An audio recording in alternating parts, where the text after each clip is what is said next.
गुरु बिन ज्ञान न उपजै, गुरु बिन मिले न मोक्ष, गुरु बिन लिखे न सत्य को, गुरु बिन मिटे न दोष। ज्ञान की प्रथम गुरु माता है, कर्म का प्रथम गुरु पिता है, प्रेम का प्रथम गुरु स्त्री है। नमस्कार दोस्तों, प्रिय दोस्तों, आज की कहानी है। एक बेटे ने अपने पिता से पूछा, आपने मेरे लिए किया ही क्या है? तो उस बेटे को ऐसा जवाब मिला जिसकी कल्पना उसने सपने में भी नहीं किया होगा। आइए दोस्तों, बिना किसी देरी के हम इस कहानी को शुरू करते हैं। किचन में टिफिन पैक कर रही सुषमा जी अपने पति नंदलाल शर्मा को आवाज देते हुए कहती हैं, अजी सुनते हैं, ये टिफिन सागर को देते आएंगे।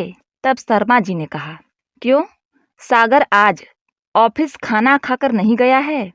तब सुषमा जी ने कहा, अरे नहीं, आज उसके चेयरमैन साहब आने वाले थे, जरूरी मीटिंग था, इसीलिए वह जल्दी से सुबह तैयार होकर चला गया। तब तक मैंने खाना नहीं बनाया था।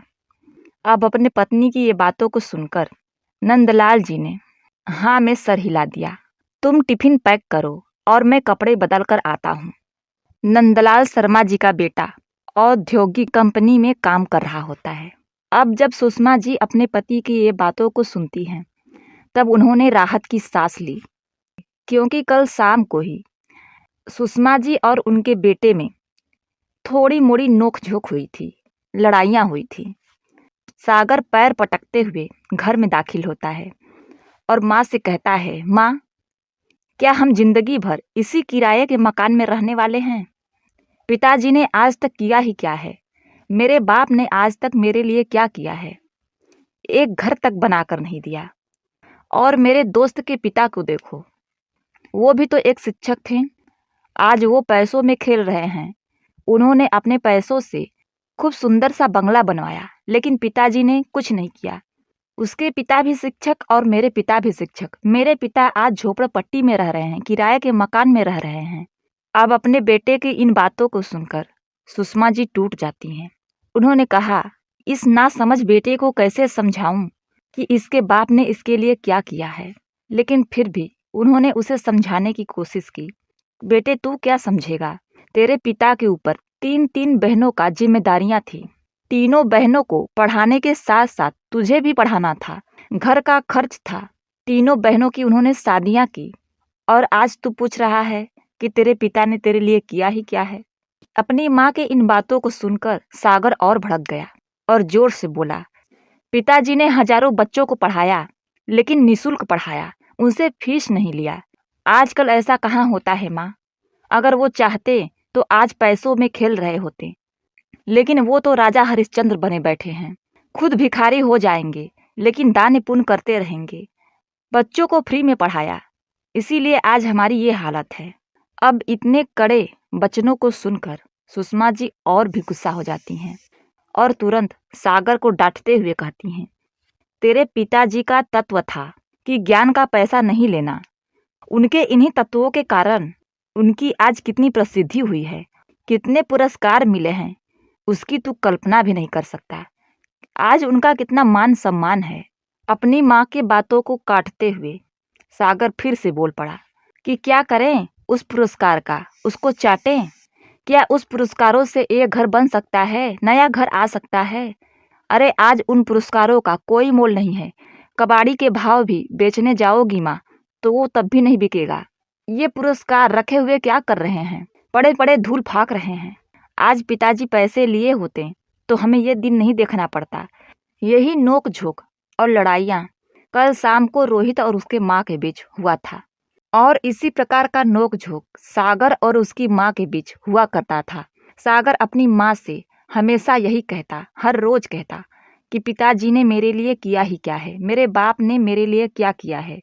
नंदलाल जी अपना कपड़ा बदलने के बाद कमरे से निकलते हैं, जल्दी से टिफिन का थैला लेकर और साइकिल लेकर अपने बेटे को खाना देने के लिए चल पड़े। साथ तुरंत शर्मा जी के पैर छूने लगता है। ये सारी चीजें देखकर अगल बगल के सभी कर्मचारी, सारे सहयोगी और साथ में राहुल भी चौंक जाता है।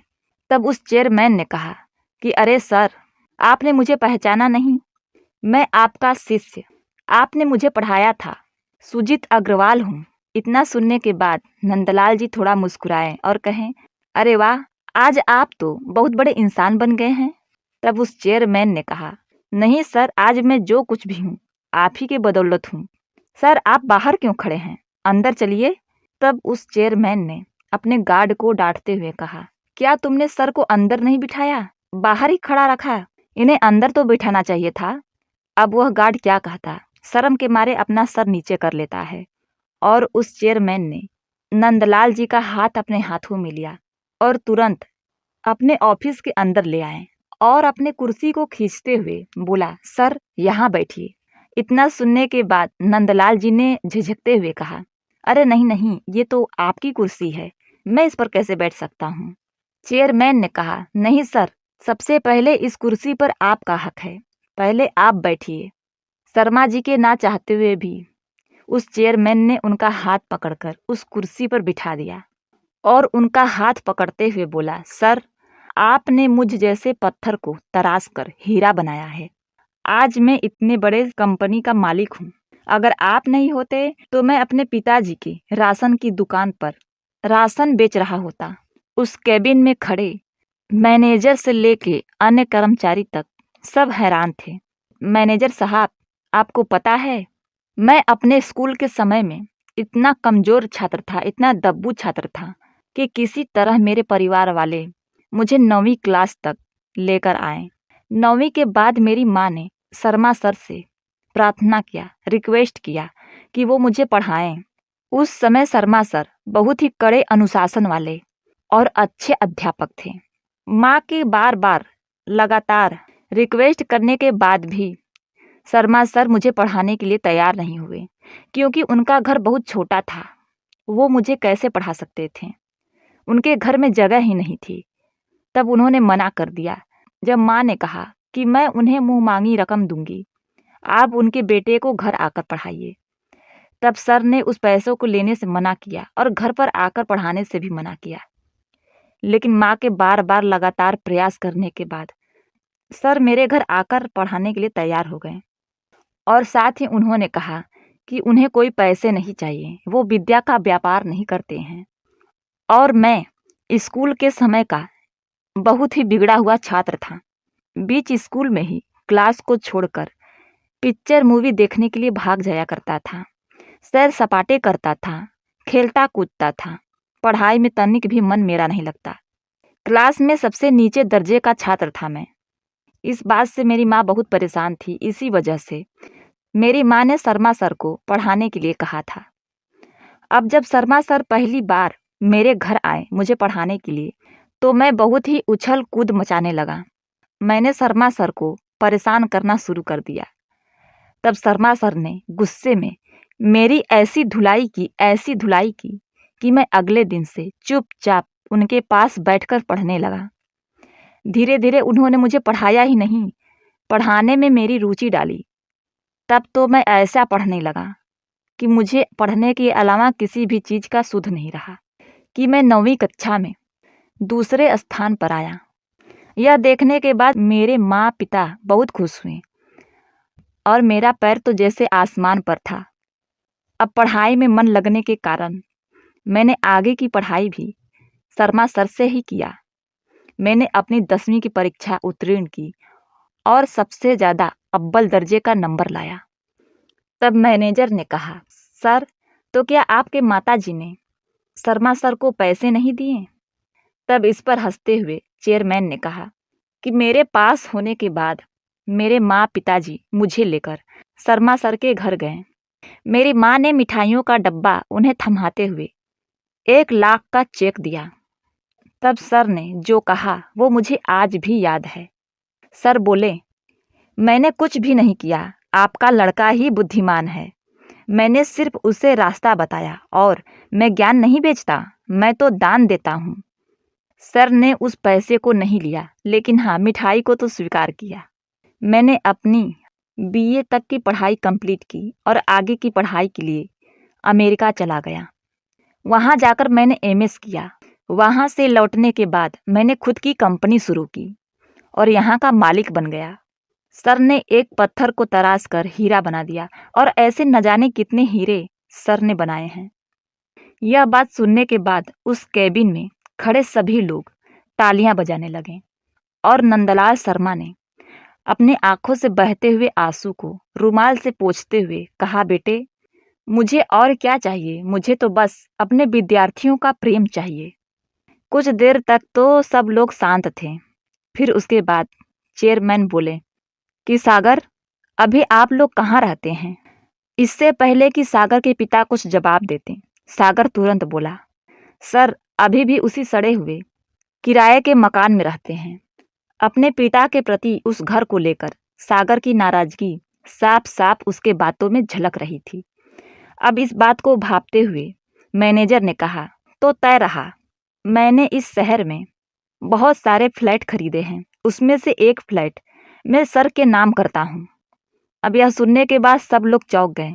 सागर और शर्मा जी तुरंत बोले, लेकिन क्यों? सर मैंने आपको आज तक गुरु दक्षिणा नहीं दिया।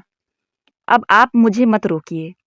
इतने भाग दौड़ में मुझे समय ही नहीं मिला कि मैं इस बारे में सोच सकूं। भाग्य से आप मुझे मिल गए तो मैं आपको गुरु दक्षिणा अवश्य दूंगा। तो आप मुझे मना ना करिए, मैं यह फ्लैट आपके नाम करता हूँ।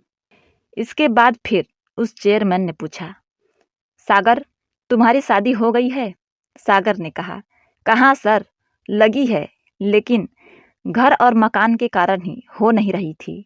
मेरे होने वाले ससुर जी कहते हैं जब तक घर नहीं रहेगा तब तक शादी नहीं होगा। इसी तरह शादी अटकी पड़ी है, दिन तारीख आगे बढ़ ही नहीं रहा।